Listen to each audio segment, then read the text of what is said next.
So I've been specializing in getting students to score higher on the ACT for over 6 years now. Here are 4 tips that actually work. So no introduction necessary. Here's tip number 1. The first thing we're gonna do is we're gonna write on the back of our hand, either with a pen or a Sharpie or something. You're gonna write on the back of your hand, read the full question or read the final question, whichever one resonates with you more. Most students miss somewhere between 5 and 10 questions on each ACT section because they're not reading the full sentence or they're misreading the question. For example, I had a student named Kate who fell into this problem every single time she took a practice test. We would review the answers together, and when we went through all of her incorrect answers, there was a very good chance that each incorrect answer, she knew how to do the question. She just didn't necessarily read the full question, or she didn't read all of the details necessary. She knew how to do everything, but because she was misreading questions, she was missing out on tons of ACT points. So she actually wrote that down on the back of her hand during the test to give her the visual reminder that she needed as she was taking it. Every time she saw the back of her hand, it reminded her both consciously and subconsciously to read the full question, and she made a lot fewer mistakes on the test because of it. And with this tip, some students worry about getting in trouble or whether they're gonna get banned from the ACT or if they're gonna get thrown out of the testing center. I've personally told my students to do this a number of times. A lot of them have done this before and nobody's ever once gotten in trouble. The ACT, if you look at their guidelines on their website, actually doesn't have a specific policy on anything like written on your clothing or written on the back of your hand or anything like that.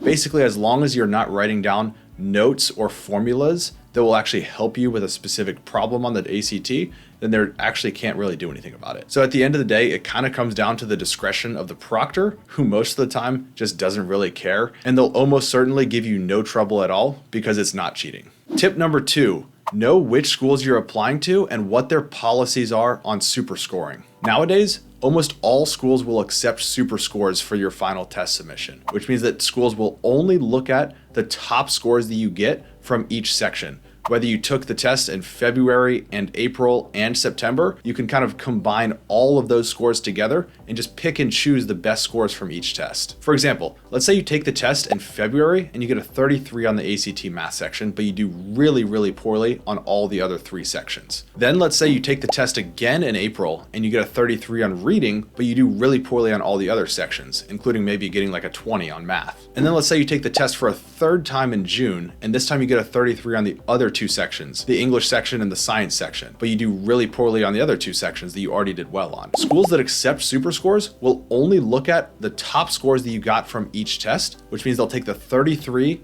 on the math section that you got in February, they'll take the 33 that you got on the reading section in April, and then they'll take the final 2 33s that you got on the test in June, and they will average all of those together for your final super score of a 33. Now, the reason this is so important is because if you're applying to a school that you know accepts super scores, which is most of them at this point, then what you can do is focus exclusively on studying for like 1 or 2 sections of your upcoming test. This makes it so that your focus is not split up between all 4 sections of the test, so that the next time you take the test, you can focus on the other 2 or 3 sections, knowing that you've already got those scores locked in from the first time you took the test. This is a strategy that I've seen work incredibly well, especially for students who don't have a ton of time to prepare for their upcoming ACT. Tip number 3, we need to understand the outline of each section of the test and know how much time we have to spend on each question. The ACT is a test that everybody knows is a time crunch. As soon as anybody hears the ACT, they just automatically think, oh wow, that's the test where nobody has enough time to answer all the questions. And I find that most students are running out of time and having to guess on multiple questions on at least 1 section of the test. So the key to avoiding this problem is being familiar with the structure of the test and knowing how much time you have to spend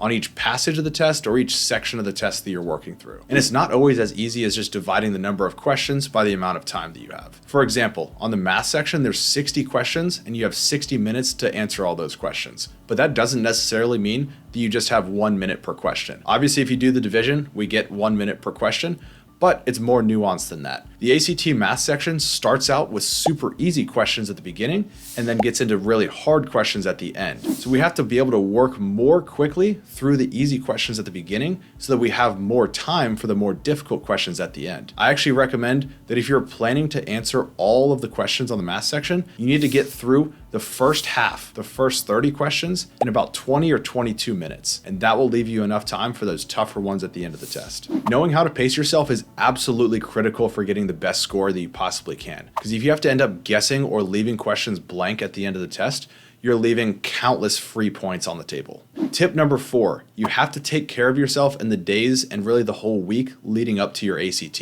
The most important thing you can do in the last 24 hours before the test is to make sure you get a good night's sleep the night before and eat a good breakfast on the day of the test. So it seems like a lot of students actually are confused about what a good breakfast could be. A lot of people think that cereal might be a good breakfast, and I've even seen some students eating donuts before their test, but we should really be eating something that's lower in sugars and refined carbohydrates, something more like eggs or some meat with some sort of fruit or maybe some oatmeal to go along with it. The fruit and the oatmeal are not gonna have any refined sugars or refined starches, so they're gonna be just fine when you're taking the test. The problem with highly refined carbohydrates like cereal or like donuts before your test is that it's going to cause a huge spike in your blood sugar levels and then lead to a subsequent crash in your blood sugar levels after your body's finished eating it. And this is going to lead to a massive collapse in your focus, which is probably going to come right in the middle of the ACT, which you definitely don't want. We need to be at the top of our game when we're taking the ACT. We need to be as focused and as mentally clear as we possibly can be, and getting a good breakfast and a good night's sleep is a huge component of this that most people overlook. So now you've got 4 tips that will boost your ACT score and take you up to that top level score. Now, if you're looking to continue improving on the ACT, I highly recommend subscribing and sticking around for more videos.